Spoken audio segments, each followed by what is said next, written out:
World of Warcraft launched in November 2004 and basically said, hey, what if we made a massive online world where you can be whoever you want and play with thousands of other people? And honestly, nobody was ready for what Blizzard was about to unleash. This wasn't just another video game. This was a living, breathing virtual universe that demanded your time, your attention, and probably your social life. The core gameplay loop was brilliant in its addictive simplicity. You created your character, picked a starting zone, and immediately got thrown into this world where every NPC had something for you to do. Kill 10 wolves, collect 15 bear asses, deliver this package to the next town over. It sounds mind-numbing when you describe it like that, but somehow Blizzard made this repetitive cycle feel like an epic adventure. Every quest completion gave you experience points, gold, and usually some piece of gear that was slightly better than what you had before. The genius was in the pacing and the progression. There was always something just around the corner, always another level to reach, always better gear to obtain. The world felt massive because it actually was massive. Traveling from one continent to another took real time, and there were no shortcuts. If you wanted to get somewhere, you walked, you took a flight path, or you begged a mage for a portal. This created a sense of place and distance that made the world feel genuine and alive. The class system was simple. 9 classes, each with 3 talent trees, and every single one played completely differently. Warriors were tanks who could either protect their allies or become unstoppable damage dealers. Mages were glass cannons who could teleport around the battlefield and turn enemies into sheep. Priests could choose if they wanted to be a healer or a DPS, although let's be honest, they were all forced to heal. Every level gave you a talent point to spend, and these weren't just boring stat increases. Well, okay, some of them were boring stat increases.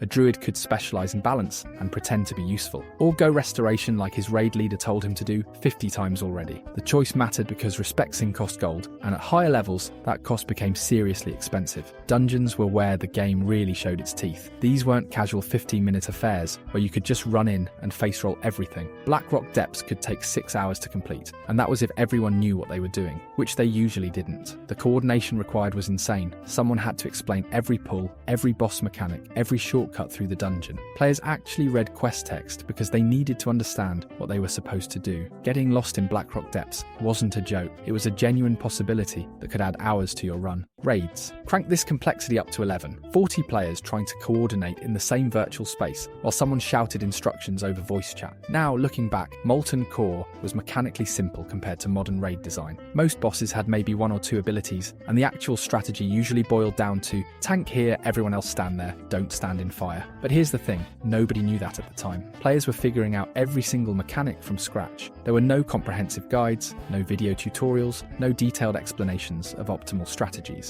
When your guild first walked into Molten Core, you had no idea what Ragnaros was going to do until he did it. Learning boss fights meant wiping repeatedly, while 40 people tried to piece together the mechanics through trial and error and a lot of frustrated shouting. The technical challenges were absolutely brutal. Many players were running the game on computers that could barely handle 40 character models. Frame rates would drop to single digits during big fights, making it nearly impossible to react to mechanics, even if you understood them. Internet connections were unreliable, and losing half your raid to disconnections mid-fight was a regular occurrence. Voice chat quality was terrible, so hearing raid instructions over the static and chaos was its own minigame. The PvP honor system was gloriously brutal. Reaching the highest ranks required playing for months, grinding honor points through endless battlegrounds and world PvP. Alterac Valley matches could last for days, with players logging off and coming back to find the same battle still raging. The time investment was absolutely ridiculous, but the rewards felt meaningful because of how hard they were to obtain. The Burning Crusade launched in January 2007 and immediately changed everything about how World of Warcraft worked. And honestly, the biggest revolution wasn't the new continent or the demon fighting storyline. It was the moment you got your first flying mount and realized that the entire game world had just become 3-dimensional.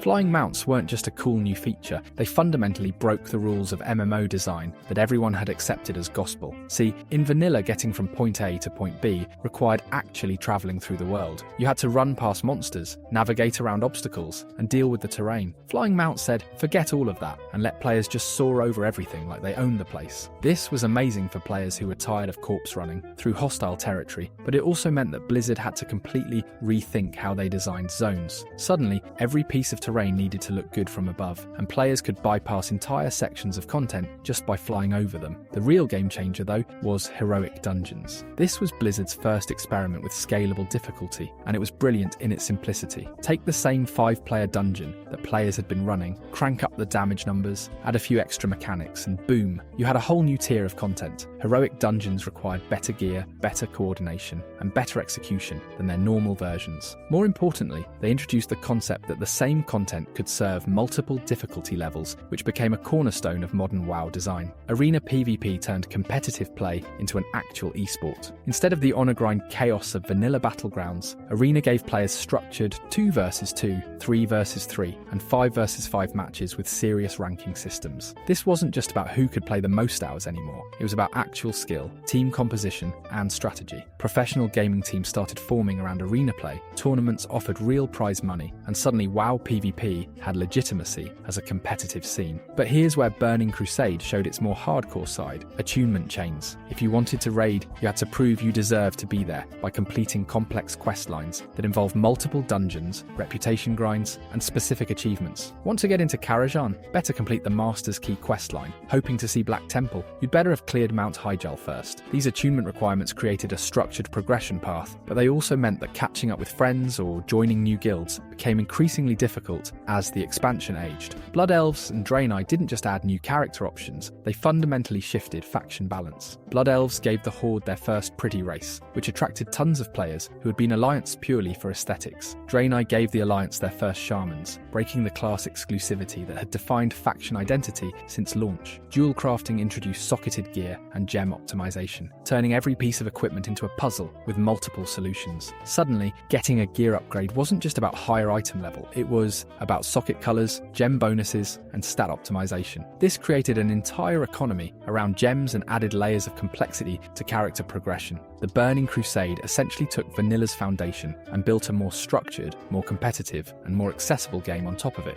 Wrath of the Lich King launched in November 2008 and was considered by many players to be the best expansion ever made. And honestly, this expansion might have pulled off the impossible by making the game easier to get into, while simultaneously creating some of the most memorable content in WoW history. But the real revolution wasn't in the snowy zones or the iconic villain, it was in a little button that appeared in your interface called the Dungeon Finder. The Dungeon Finder was the nuclear bomb that Blizzard dropped on traditional MMO social structures. Before this system, if you wanted to run a dungeon, you had to manually find 4 other people on your server, travel to the dungeon entrance, and hope nobody quit halfway through. The Dungeon Finder said, forget all of that, and let you queue up from anywhere in the world, get automatically matched with players from other servers, and teleported directly into the dungeon. This was amazing for players who just wanted to run content without spending an hour in trade chat begging for a tank. But it also meant that you might never see the same players again, turning dungeon runs from social experiences into anonymous matchmaking. The achievement system turned every possible action in the game into a trackable accomplishment with points and fancy icons. Suddenly, players had hundreds of goals to pursue beyond just getting better gear, get a haircut, explore every zone, complete dungeons in specific ways, collect pets, earn titles. This wasn't just about bragging rights either. Achievements unlocked mounts, titles, and other rewards that gave completionist players something to chase for years. Dual specialization finally solved the problem of players feeling locked into a single role. Want to tank dungeons but DPS in raids? No problem, just switch specs. This simple feature revolutionized how players approach their characters and made hybrid classes infinitely more flexible. Instead of paying expensive respec costs every time you wanted to change roles, you could swap between 2 different talent builds with the click of a button. 10 and 25 player raids, offering the same content with different difficulty levels, was Blizzard's solution to the social coordination problem. Smaller guilds could experience all the same raid encounters as the hardcore 25 player groups, just with slightly lower item levels on the rewards.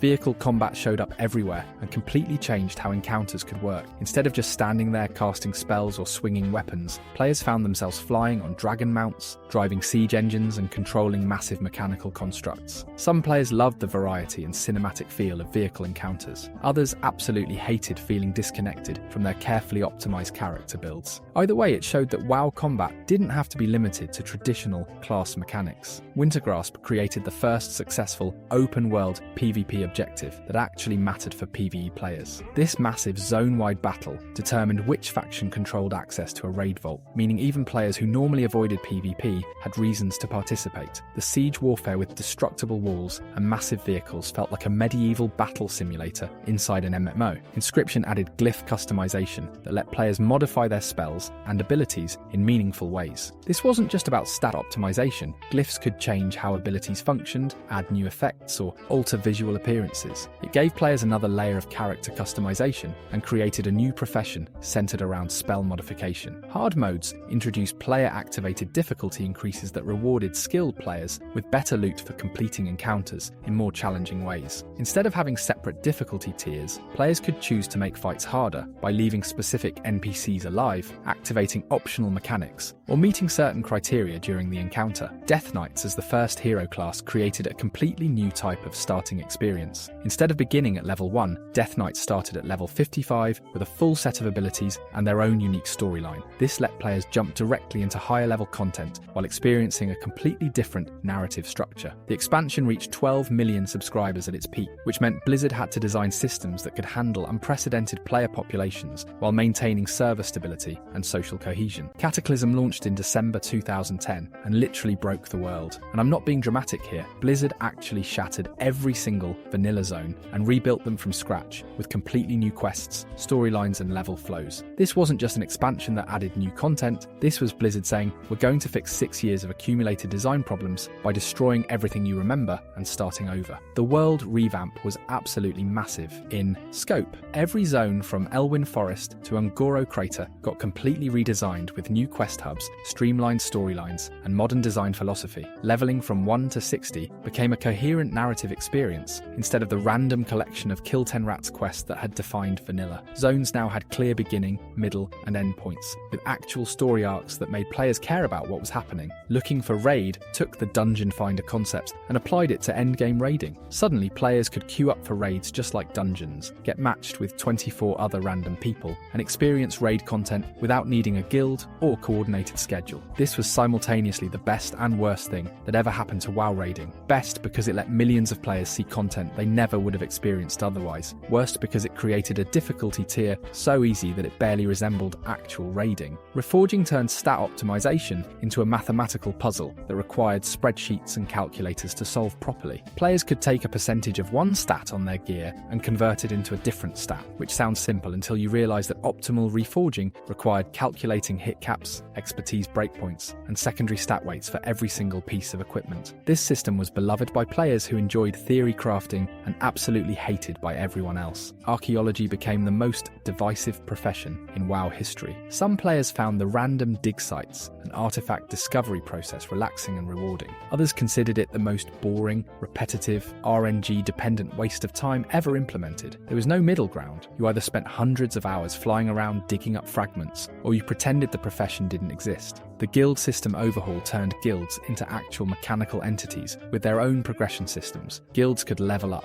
unlock perks that benefited all members, earn achievements, and accumulate guild currency. This created real mechanical incentives for staying in guilds long term and gave guild leaders tools for rewarding active members. Guild perks like increased experience gain, faster movement speed, and cheaper repairs made being in an active guild genuinely beneficial beyond just social aspects. Rated battlegrounds finally gave organised PvP players an alternative to arena competition. Instead of small-scale skirmishes, teams could compete in large-scale objective-based battles with proper ranking systems and seasonal rewards. This opened up competitive PvP to players who preferred strategic team fights over individual skill matchups. Heroic dungeons made a dramatic difficulty spike that caught everyone off guard. After Wrath's relatively easy heroics, Cataclysm dungeons required crowd control, careful pulls, and coordinated execution that many players had forgotten how to do. Tanks actually had to use defensive cooldowns, DPS players had to interrupt enemy casts, and healers had to manage mana carefully. The community reaction was intense, with some players loving the return to challenging content, and others quitting rather than relearn proper dungeon mechanics. Transmog revolutionized the endgame by making character appearance just as important as stats. Players could finally make their characters look however they wanted while wearing the best available gear. This created an entirely new type of content consumption where players would run old dungeons and raids specifically for cosmetic appearances rather than character upgrades.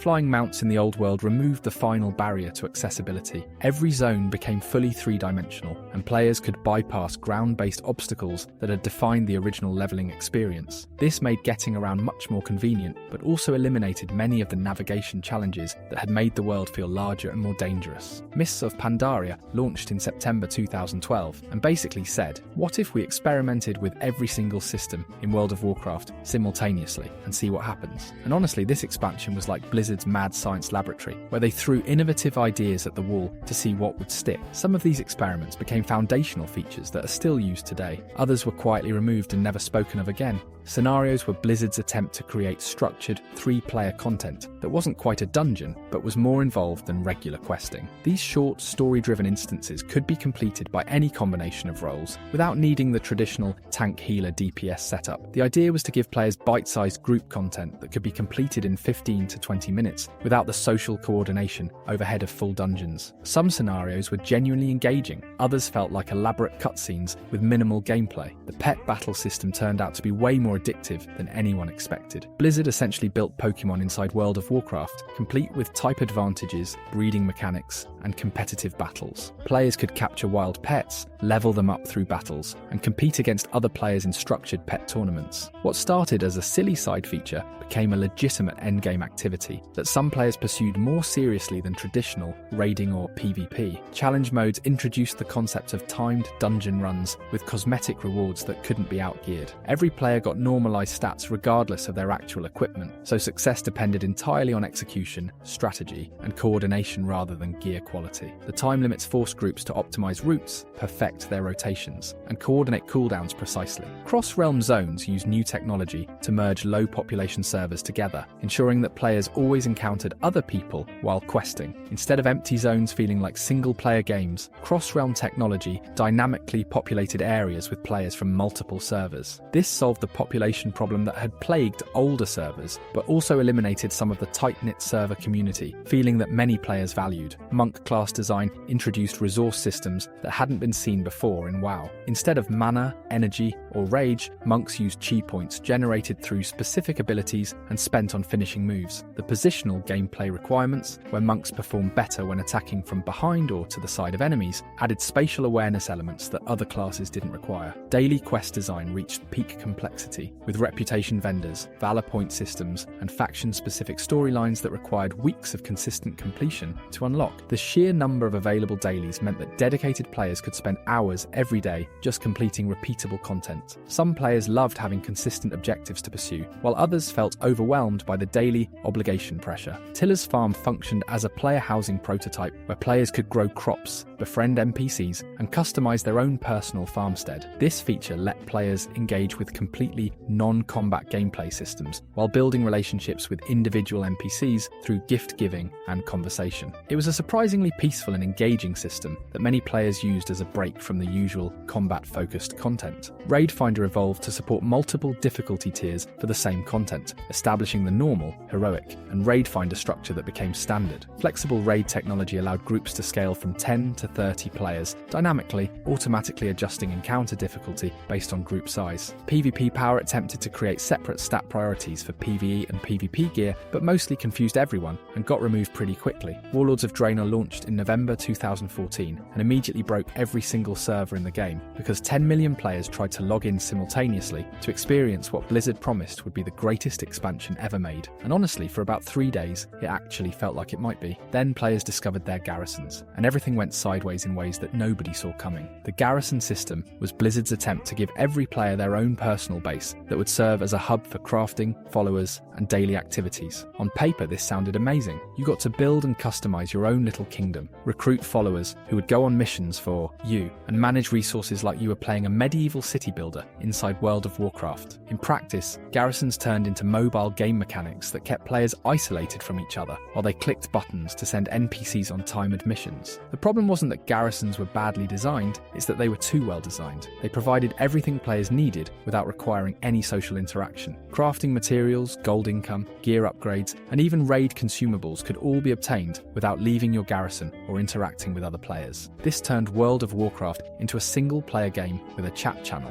which completely missed the point of what made MMORPGs engaging. Mythic raid difficulty established 20-player groups as the fixed size for the highest tier of raiding content. This was Blizzard's attempt to create consistent encounter design without having to balance mechanics for different group sizes. 20 players became the magic number for serious raiding guilds, which meant that larger guilds had to cut members and smaller guilds had to recruit more people to participate in cutting-edge content. The item level squish tackled the growing problem of damage numbers becoming absurdly large. Instead of players dealing millions of damage per hit, Blizzard mathematically reduced all the numbers in the game while maintaining the same relative power relationships. This was invisible to most players, but prevented the game from reaching a point where damage calculations would break due to programming limitations. Ability pruning removed dozens of spells and abilities from every class in an attempt to reduce button bloat and streamline rotations. Some classes lost situational utility spells that had been part of their toolkit since vanilla, while others had redundant abilities combined or removed entirely. The goal was to make classes more focused and easier to play, but many players felt like their characters had been simplified to the point of being boring. Group Finder introduced the pre-made group system that let players create and join custom groups for any type of content. Instead of relying on guild members or random matchmaking, players could advertise specific objectives, requirements, and group compositions. This system became essential for organising mythic dungeons, achievement runs, and other specialised content. Asheron attempted to create large-scale PvP battles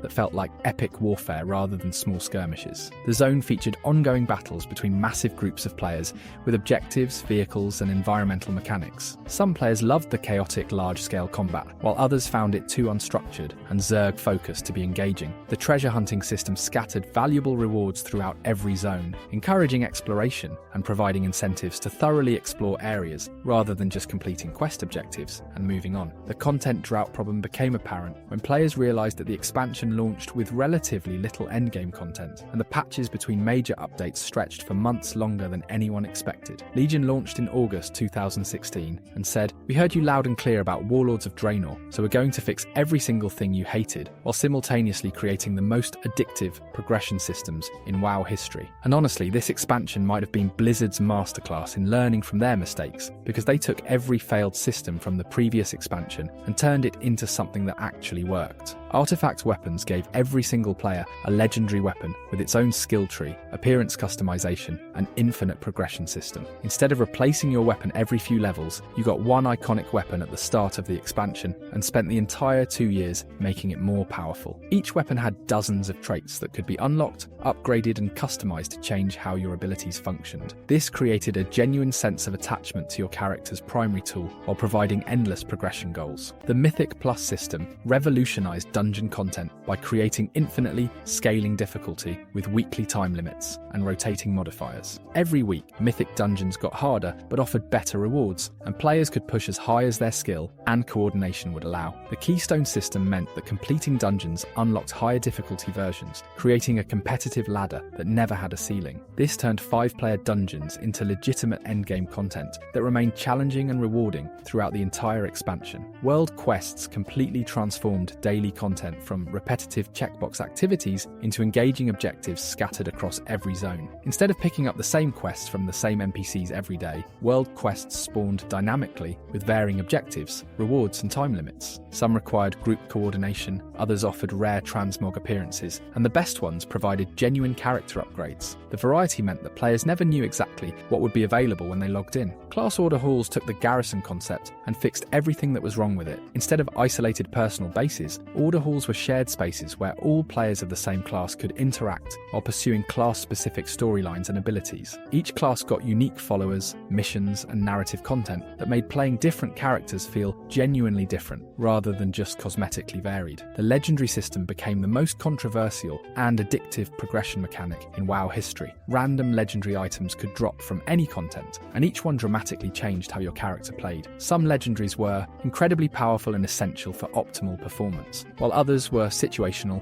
or underwhelming. The randomness meant that two players of the same class could have completely different capabilities depending on which legendaries they had been lucky enough to obtain. Artifact power provided infinite character progression through a resource that could be earned from virtually any activity in the game. Every world quest, dungeon run, raid boss kill, and PvP match awarded artifact power that could be spent on weapon improvements. This system meant that there was always something meaningful to gain from playing, whether you had 15 minutes or 5 hours available. Demon Hunter design as the second hero class created a completely different gameplay experience, focused on mobility, resource management, and high-speed combat. Demon Hunters could double jump, glide across zones, and had rotation mechanics built around momentum and fury generation that felt distinctly different from any existing class. Suramar integrated storytelling directly into progression mechanics, where players had to earn the trust of resistance fighters through weeks of content to unlock new areas and abilities. The zone changed dynamically as players completed storylines, with new NPCs appearing and areas becoming accessible based on narrative progress. The Broken Isles featured zone scaling technology that let players tackle content in any order while maintaining appropriate challenge levels. This flexibility eliminated the rigid progression paths that had defined previous expansions. Legion worked because every system reinforced the others, creating engagement loops that kept players invested across multiple types of content simultaneously. Battle for Azeroth launched in August 2018 and basically said, hey, remember all those amazing systems from Legion that everyone loved? We're going to replace them with completely different systems that sort of work the same way, but not really. And honestly, this expansion became a masterclass in how replacing successful systems with inferior alternatives can make players appreciate what they had before. The Azerite system was Blizzard's attempt to replace artifact weapons with something that felt fresh and exciting. Instead of one legendary weapon that grew stronger over time, players got a necklace called the Heart of Azeroth that powered special traits on armor pieces. The problem was that Azerite traits were mostly passive effects that you barely noticed, and unlocking them required grinding Azerite power through repetitive activities. Unlike artifact weapons, which felt like meaningful character progression, the Heart of Azeroth felt like a chore that you had to maintain to keep your gear functioning properly. Island expeditions promised procedural content that would be different every time you played. Teams of 3. Players would race against AI opponents to collect Azerite on randomly generated islands with varying objectives, enemy types, and environmental hazards. The concept sounded innovative, but in practice, most expeditions played out the same way, regardless of the theoretical variety. Players quickly figured out optimal routes and strategies that worked for every island, turning dynamic content into repetitive grinding. Warfronts attempted to recreate the large-scale strategic battles from Warcraft RTS games as 20-player PvE experiences. Players would gather resources, construct buildings, and launch coordinated attacks against AI opponents in elaborate scenarios that could take 30 to 40 minutes to complete. These felt epic and visually impressive, but the difficulty was so low that success was essentially guaranteed, removing any sense of challenge or accomplishment. Allied races introduced recruitment questlines that unlocked new character customization options through reputation grinding and story completion. This created clear goals for players who wanted to experience different racial abilities and appearances, but it also meant that new character options were locked behind weeks or months of content, rather than being immediately accessible. The community system enhanced social features by letting players join cross-realm groups organized around specific interests or activities. This helped players find like-minded people for mythic dungeons, achievement hunting, or casual conversation without being limited to their home server population. War mode solved the PvP server problem by letting individual players opt into PvP combat anywhere in the world while providing bonus experience and rewards for the increased risk. This eliminated the need for separate server types while giving PvP enthusiasts the open-world combat they wanted. Personal loot became the default distribution method for all group content, automatically assigning items to players based on their specialization and current gear. This eliminated loot drama and ninja looting, but also reduced the social coordination aspects of distributing rewards. The corruption system added powerful but random effects to high-level gear that could dramatically alter character performance. Corrupted items provided significant benefits, but also applied negative effects that became worse as players equipped more corrupted gear. The randomness of corruption effects created massive power disparities between players based purely on luck.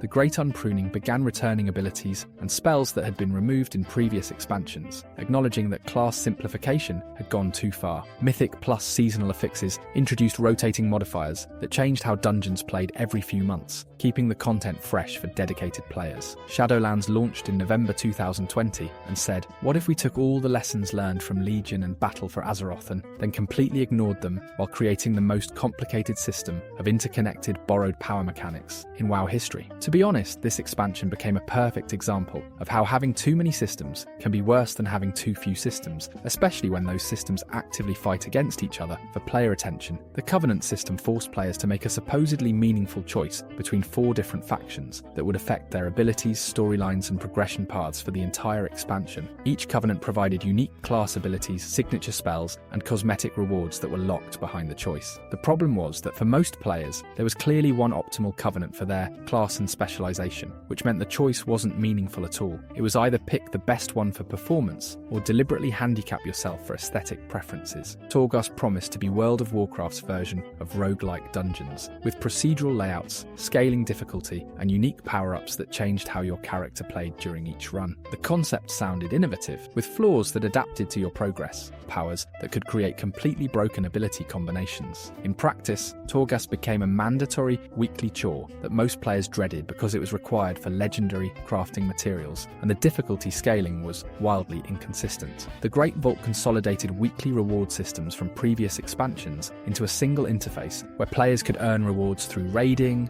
mythic dungeons, or PvP activities. This was actually one of the better innovations because it gave players multiple paths to earn high-quality gear while providing clear, weekly objectives that could be completed through preferred content types. The conduit system functioned as artifact power in disguise, requiring players to collect specific items that enhanced their Covenant abilities and soulbind traits. Conduits had item levels, could be upgraded through repeated acquisition, and were locked into soulbind trees until weekly resets. This created yet another layer of character optimization that required constant attention and provided marginal improvements that were difficult to evaluate. Soul Ash and Soul Cinders became the legendary crafting currencies that required extensive Torghast runs to accumulate. Players had to farm these resources weekly to craft and upgrade legendary items that were essential for optimal performance. The time investment required was enormous, and falling behind on weekly collection meant permanent disadvantage until you could catch up. Anima served as the primary progression currency for Covenant advancement, cosmetic unlocks, and quality of life improvements. Everything from mounting speed increases to additional soulbind conduit slots required Anima expenditure, creating constant resource management decisions about which upgrades to prioritize. The level squish reduced the maximum level from 120 to 60 while completely redesigning the new player leveling experience. This mathematical adjustment meant that character progression felt more meaningful per level while making the numbers more manageable for new players. The leveling changes were generally well received because they made each level feel significant again. Chromie Time let players choose which expansion they wanted to experience while leveling from 10 to 50, creating multiple valid progression paths instead of forcing everyone through the same content. This gave returning players options to revisit favourite expansions while providing new players with curated experiences. Covenant abilities tied class performance directly to story choices, which created the fundamental tension that defined the entire expansion. Players who wanted to experience specific storylines or cosmetic rewards were often forced to choose suboptimal abilities, while players focused on performance had to ignore narrative preferences. The expansion's core problem was that every system required constant attention and maintenance while providing relatively small individual benefits that only mattered when combined with all the other systems. Dragonflight launched in November 2022, and Blizzard thought, okay, we hear you screaming about borrowed power systems and overcomplicated progression mechanics, so let's go back to basics and focus on making the core gameplay feel good again. And honestly, this expansion felt like Blizzard finally remembered that sometimes the best innovation is knowing when to stop innovating and just polish the systems that already work. Dragon riding completely revolutionized how flying worked in World of Warcraft by turning it from a passive transportation method into an engaging gameplay system with momentum, physics, and skill expression. Instead of just pointing at your destination and going AFK, dragon riding required players to manage speed, altitude, and vigor, while using environmental thermals and dive bombing techniques to maintain flight. The system felt so good that it made traditional flying mounts feel broken and boring by comparison. The talent tree return brought back the classic branching progression system, but modernized it with better visual design and more meaningful choices at each tier. Instead of the simplified talent rows from previous expansions, players got substantial trees with multiple paths, prerequisite connections, and genuine build variety. Professions Overhaul turned crafting from a checkbox activity into a genuine progression system with specialization trees, quality ratings, and meaningful player interaction. Crafters could focus on specific aspects of their profession, create items with variable quality levels, and take custom orders from other players. This created actual player-driven economies where skilled crafters could build reputations and provide services that mattered. Mythic Plus changes introduced the rating system that gave players permanent scores reflecting their seasonal performance, while implementing dungeon rotation schedules that kept content fresh. The rating system provided clear progression goals and let players demonstrate their skill level across different seasons. UI modernization finally brought the default interface into the 21st century, with movable elements, improved scaling options, and built-in functionality that had previously required add-ons. Players could customize their interface without downloading third-party modifications, while maintaining the visual consistency of the default experience. Cross-faction play eliminated the artificial barriers that had kept Horde and Alliance players separated for 18 years. Players could finally group with friends regardless of faction choice, join cross-faction guilds, and participate in all content together. This solved population balance issues while preserving faction identity for players who cared about it. World events created dynamic content that spawned throughout the Dragon Isles, with varying objectives, rewards, and participation requirements. These weren't just rare spawn camping, they were genuine group activities that brought players together for spontaneous cooperation. Dragon Isle's zone design embraced vertical exploration with multiple elevation levels, flying-friendly architecture, and hidden areas that rewarded thorough exploration. The zones felt designed specifically for dragon riding rather than being retrofitted for flying mounts. Evoker class design created a mail-wearing ranged DPS and healer hybrid with unique mechanics built around empowered spells and medium-range positioning requirements. The class felt genuinely different from existing options. System simplification removed most of the borrowed power mechanics from Shadowlands, while focusing on permanent character progression through traditional leveling, gear acquisition, and talent choices. The War Within launched in August 2024 and basically said, now that we've figured out how to make World of Warcraft fun again, let's double down on everything that's working while solving the problems that have been annoying players for 20 years. And honestly, this expansion felt like Blizzard finally hit the sweet spot between accessibility and depth that they'd been chasing since Wrath of the Lich King. The Delve system created scalable solo and small group dungeon content that could be completed with anywhere from 1 to 5 players, while automatically adjusting difficulty and rewards based on group size. These weren't just scaled down versions of regular dungeons, they were specifically designed for flexible group sizes, with mechanics that worked equally well for solo players using NPC companions or small groups of friends. The system finally solved the problem of what to do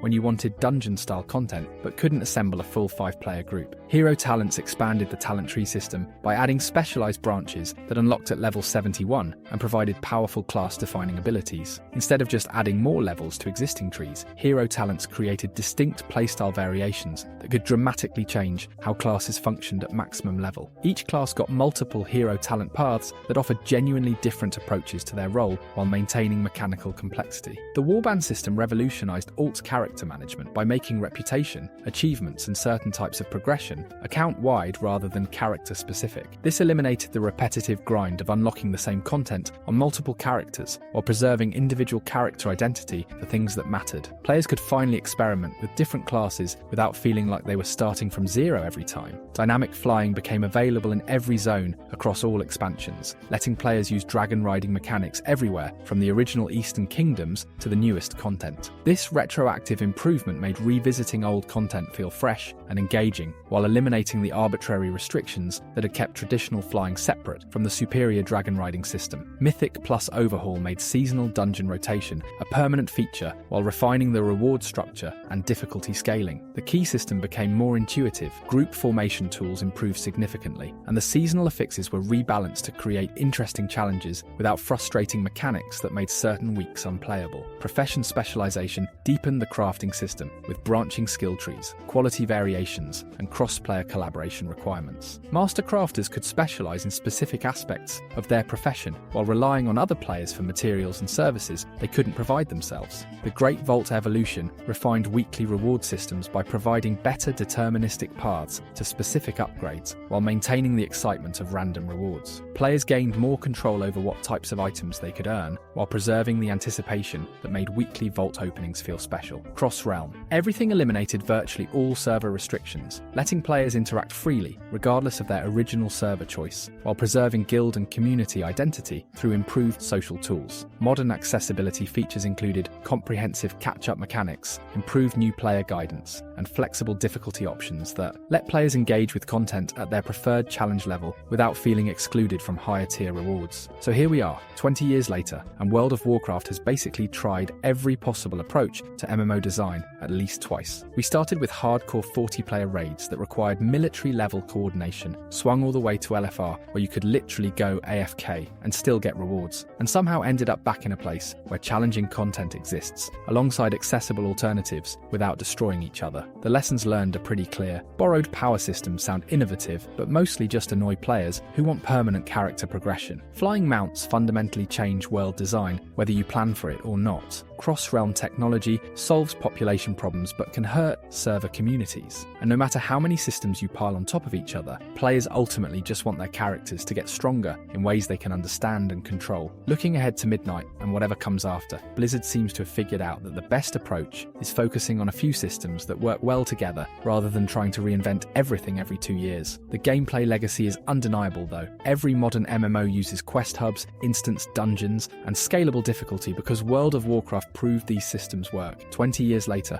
WoW is still the template that everyone else copies, even when they're trying to do something completely different.